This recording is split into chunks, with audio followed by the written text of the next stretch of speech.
second phase, they will have first pick. So I'm hoping RRQ ban out that Franco sooner rather than later for this very last pick. We'll see, we'll see. It seems like now SG taking their time for their last ban of the drafts, and they have established that they will ban out that kitty that we saw a couple of times when on this Kirita. It's good, it's solid, but I guess RSG saying, yeah, you don't want more team fight hero from you guys, RQ.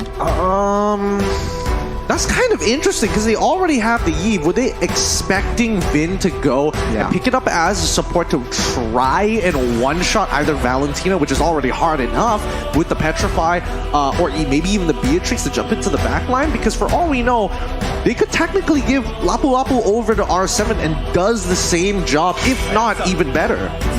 Okay, but it seems like the Hayabusa is going to be the ban here for RRQ Hoshi. And on that Lapu Lapu, I was thinking that Yuzong is still a possibility to be picked up, and so is the Cho up until this point. So RSG first pick here. They need to secure either, because I'm not really acquainted with the Singapore regions. Are they flexible? Do they put Valentina in these weird places, or is this Valentina definitely going mid? It really depends on the results of their scrims and what they've been preparing here, and I'm not 100% sure what it's going to be. Kind of wish Jays was here because he probably would have given us more insight on it, but you'll see him much later down the road. Is it going to be the Franco lock-in early here? No, they're actually going to take the Cho to try and make it really difficult and put maybe, wait, let me double check the bans. Okay, Rock is still open to go into the off lane here. It's a good option. I mean, we saw multiple times R7 playing that Brock, and the outcome is positive, but I do want to say that Cho pick is just very good for the Singaporean side. Why? They needed crowd control. They needed someone that can deny, someone can pick off, and that Cho is a perfect hero that can just set the tone for their team fight. Now, RRQ, what can they do?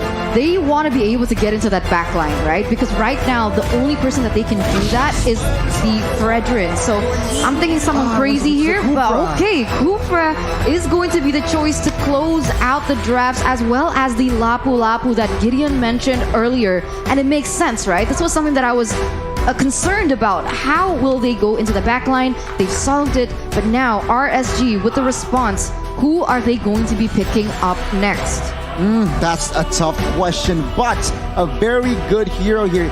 Vin is saying, yeah, okay, you ban out my hero, Atlas Kadira. No problem, let me put some heat on this Kufra to harass the backlines, and Chada that they have Lapu Lapu that can synergize well with this Kufra. But what are we looking at here? We get in last hero for Singapore. I'm thinking it could be a pick.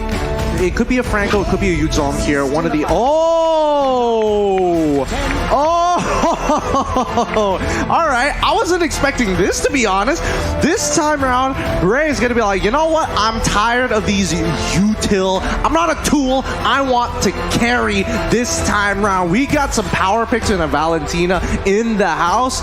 Very excited to see how RSG is going to utilize this. I'm surprised, right? Because the information that we got when we were doing briefings about RSGSG is that Ray doesn't use assassins. He's more the tank fighter type, but he actually brought the Ling this time. And my question, that brings me to my question. My question was, is it the wisest decision to be picking up the Ling, realizing that the Kufra was already picked up by RRQ Hoshi? That's a bold pick. So I guess what they're saying, we don't care. You have a Kufra. Nah, let me let me just put it up there and just raise the posterior, man. Exactly. That's what you're expecting to do. Raise your posterior, call me daddy. Let's jump right into this game. One of these teams are going to be making up into the upper bracket. The others will be dropped down to the lower. It's RRQ Hoshi up against RSG Singapore.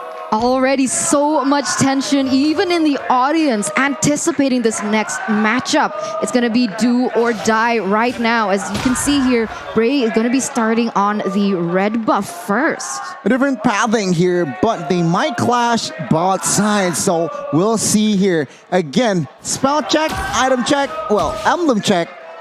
nothing too Out of the ordinary. out of the ordinary, yeah. Yep. I think in this particular situation, even Diablo understands that he wants to get as many trades as possible. So taking the Avarice in the laning phase against the Lapu Lapu is great. And forcing R7 to flicker, even better. Ooh, wow, that's huge right now. R7 already caught quite low here. Diablo seems to be very dominating that lane on the glue, but here we go. We saw that Bray on the lane. He decided with the Assassin emblem, so expect a lot of showdowns happening as he's going to go in very aggressive in that playstyle.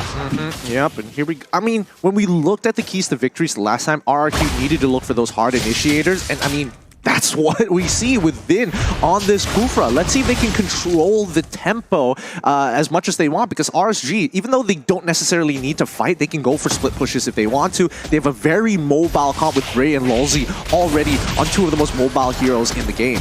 Yeah, they need to somehow extract the split push potential from this lane, indeed. But I do want to note this. RSG, they can step up the gas. Remember, they have Cho, they have Ling. I expect more aggressive aggression from the side of RSG. Realize that our hero, I mean, Yves needs to wait level 4, Kufra needs to level 4, but all I hear is silence from the right side. I mean, to be fair, RSG, they still do need to wait for level 4 as well, right? Because Lolzy is not going to be able to have that pick-off potential yet, but on the bottom side. Blade gets petrified, forced to flicker away. Bravest Spider pops. R7 is a monster. Diablo, though, mounting on R7. Not enough damage. He realizes that, and he backs away as RRQ has the space to control and secure the first neutral objective by Secret Lab. It was really interesting because RSG understood that they were looking for a potential pick here down on the bottom side. Yes, it did fail, and that's due to just Clay being an absolute beast with his flicker. Times it perfectly to get out in the right time, and R7 also being able to peel for him. But RSG never had any intention of actually touching the turtle, which begs the question, right? Where is RSG actually playing for? And I think they're going to be playing for Baby Cakes, hoping that he evolves to Daddy Cakes sometime soon. Daddy Cakes. Daddy Cakes. I'm still not over that. Baby Cakes to Daddy Cakes, but here you go.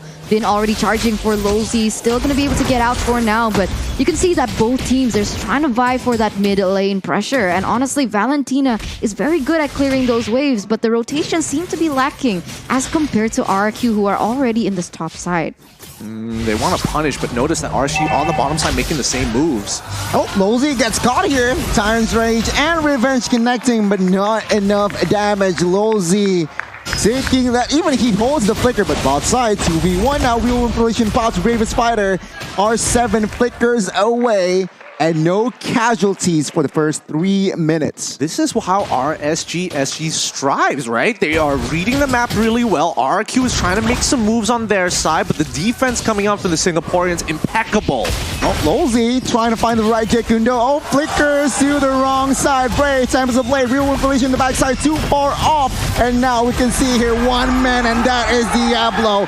Gets taken down in the hands of Carry. I agree with you. Like, everything that's been happening right now up until this point, it's so low kill. Everyone is just trying to play that macro game, and it seems like both of them are trying to read out one another. It seems apparent that in this 4th minute, RRQ leading with 1 kill, but for the most part, it doesn't really matter, as now RSG, they're already looking and vying to get to that next neutral objective, which is this turtle, and this is when the clash comes to fruition.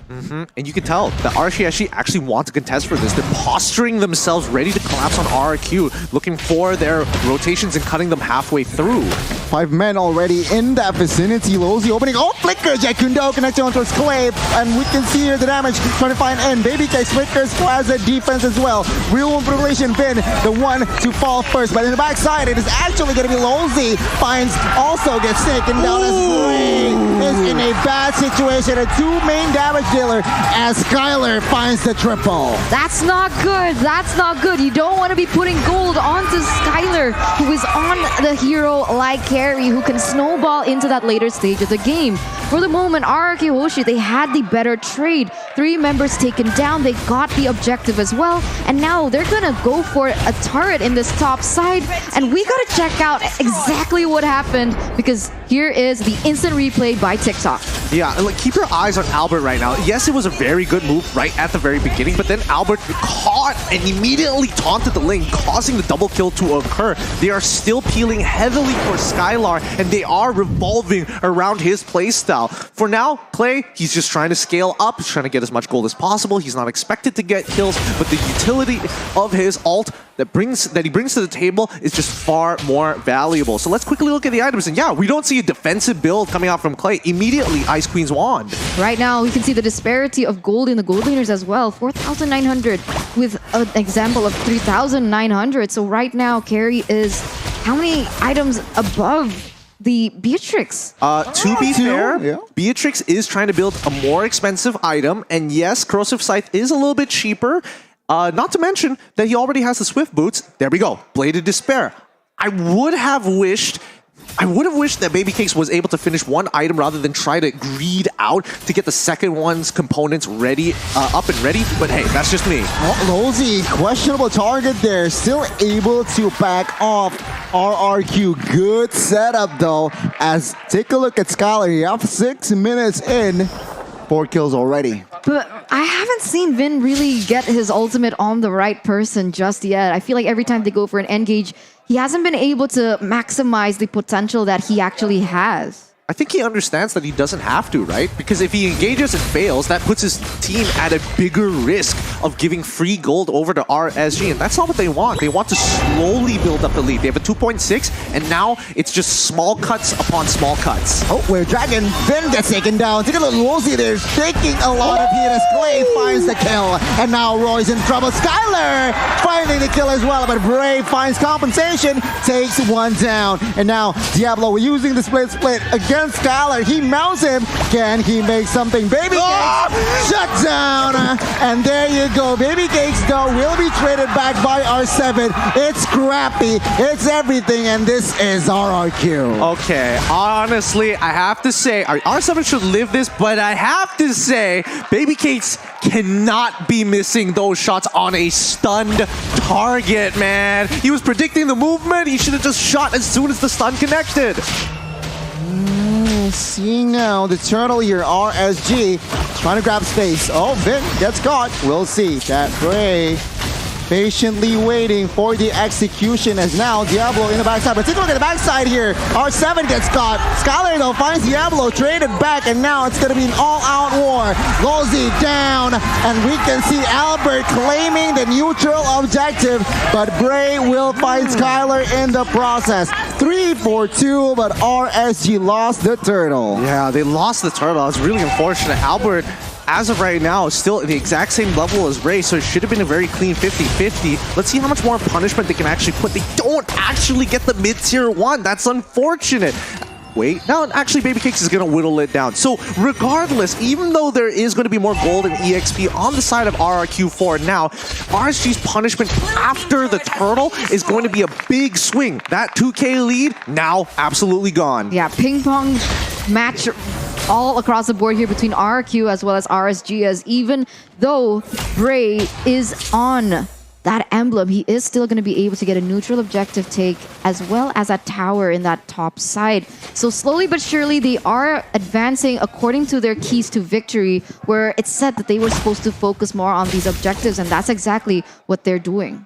I like it. It's a balanced game here. RRQ, we're in the lead. We're 2,000 ahead. RSG though, with the earlier trade, managed to equalize. Now conceal play. Will they find someone? Oh, there could no, and there you go. Albert is the target. We'll see though, reinforcements come. This is the right question. Albert gets taken down though. Will there be any trades? And take a look at R7 in the backside, wreaking havoc. Clay goes down, and R7 with the bravest rider will not be able to find anyone else as RSG gets traded back 2-4-2. It's funny because it seems like RSG is playing into what RRQ want, which is team fight, as they are losing members on the board. But look at Bray right now. He wasn't involved in that team fight. He was more focused on splitting the map. He was more focused on getting those towers to the top side. And he's getting way more value in the fact that they have way more map pressure than RRQ. Yeah, and that's the thing. RSG is just, I mean, just the region of Singapore is really efficient at maximizing gold and opportunities. They do not miss a beat. But RRQ, it doesn't mean they're completely out of this. Look at the lead that R7 has over Diablo. A 2-level lead. He is the difference maker in jumping into that back line and threatening baby cakes. Now we'll see though. Vin catching one. Now Lozi gets taken down. Real world manipulation. 2 of them pops out. I'll take a look. That huge baby cakes down. Lord, who gets it is Albert. RRQ may step on towards the gas, but they stay disciplined. And RSG falls with 2 down, and as well as they didn't manage to get the Lord. RRQ played that team fight so well. Did you see R7 there going straight into the back line, taking down baby cakes, and he's not having a great time. Look at his KDA, 3-4-1 right now, Gideon. Look, this is the break even for RRQ, and now we see the accumulated lead from R7 making all the difference here. They want, again, the keys to victory. You want him to carry? Just give him a carry type hero, and eventually he's gonna do it. A 3-level lead against Diablo so far, and Baby Cakes doesn't have enough gold to purchase a Winds of Nature to keep himself alive. Okay, and we're gonna see here right now, the Lord is going to be marching in that top side. For now, when you have a Ling, you're already looking to kind of open up the map a little bit more, trying to slow down these waves, and that's Bray, all by himself taking care of one lane. He needs the rest of his team to focus up, hunker down, and clear this wave as quickly as possible. I mean, this is the first Lord, so it's still manageable, and RRQ will definitely capitalize though. Tier 2s in the mid side, and as well as top has been taken down, but Bray, again, extracting the Ling prowess, split pushing, and yeah, finding the tier 2 bot side. He's also taking away all RQ's jungle, so he's farming up a storm at the moment, and look at the damage onto Clay! Oh my god, Bray trying to play the sneaky Link, and there you go. He does not succeed as RRQ. They were ready for that. Yeah, they were already waiting by the river brush, and that was really nicely done. And Clay, he didn't have his flicker at the time. He could have absolutely died there. And if, and only if, we saw Bray react with his Blade Tempest, I think he might have secured the kill and gotten out of there. But it's really tough to say, because right now, RSG, even for Lulzy, is having a tough time to open up the map for the rest of his team. Looking at the players' goal, we see that Bray is second to Skylar at the moment, and Baby Capes kind of falling a little too far behind. Is there any other winning condition that RSGSG can rely on other than Baby Cakes up until this point? It's a bit tough. I would say that Roy is in a really good position. I mean, he's dishing out a lot of damage. The main issue is that he has to get in pretty close to the fight to steal an ultimate. I mean, and still, if they're planning for a fight, he has to steal the ultimate way before the fight even begins, rather in the middle of it. Okay, conceal. Oh my god, Jet Kundo connects, but no fallout damage. Oh, then catches 3, and Albert takes 1, and we can see now the collapse that RRQ. It was actually Lozi who set it up, but he gets punished right before the Lord. Man, and all the while, Bray's just chilling in this bottom side. RQ, are they aware of this, or are they gonna go straight for the Lord? This could still be a little tough here. Bray is level 15 to Albert's level 15. They are moving around trying to open up the map to make sure they know exactly where Ling could possibly be. He didn't show up bottom side, so here we go. A possible steal? No? Is Archie going to attempt it? Bray. Nah, too late. Way too late. Bray unable to do anything, and he doesn't even have his purple buff, so it's just not worth it. Yeah, a little bit too late to the party, and even Diablo stole the purple buff by accident. It was the little slime he left on the ground that exploded. That's just so unfortunate at a time like now where, especially when Bray needed it the most, that purple buff, hopefully that didn't cost them the game. I mean, it makes all the difference, right? Especially for a Ling. But right now, RRQ with a 4,000 gold lead, and they have a Lord on the way. It's looking quite scary because RRQ Hoshi, they have the better high ground in my opinion. Only advantage perhaps that RRQ, they are on cooldown. Spell-wise here, no flickers, so nothing too crazy, nothing too aggressive. Perhaps RSG, they might have the information. Maybe there's a good chance, but here we go. Inhibitors should start to fall. Let's see how RSG responds to this on all sides, getting shoved in. Wow, base turret mid side and top side has been taken down. RRQ, they are taking this slowly here. They want the bot side base turret first as RSG is still on the defense here. They are looking, they are waiting for the right moment perhaps, looking for the right opening. Then charges, does not connect here. As you can see here, still, both teams just dancing around for offense and defense. Still playing very disciplined though by RRQ standards, right? Usually they would want to go in for that invade straight on to the base, but no, they have actually opted to be more careful in that decision making. They tried to go in for that bottom side, but RSGSG, they defended that pretty well. Yeah, and they still managed to hold on to at least one of their inhibitor turrets for now. But here's the problem, right? This was RRQ's big moment to try and crack in and force a fight onto RSGSG. Bray geniusly slowing down the bottom side of the waves and then putting it in a situation where the waves aren't stacked properly, only mid as well as top side collapsing, but not even at the same time. Then catches Diablo. Is this the right target? Split is there, but take a look at the damage that Skylar gives. It's too much. He gets taken down, and RRQ, a 5v4 situation, and Albert, he's just silent. I mean, Skylar, 9-3 KDA up until this point. He also has the Athena shield, so just in case he has to go a little too close to someone like Roy, who's already dealing a lot of damage, he's respecting that. He's trying to increase his abilities to sustain in these team fights.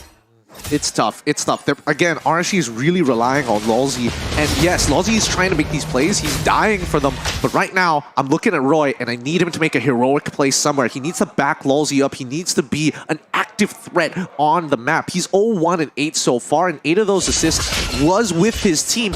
But right now, he needs to do more. He needs to go that extra mile.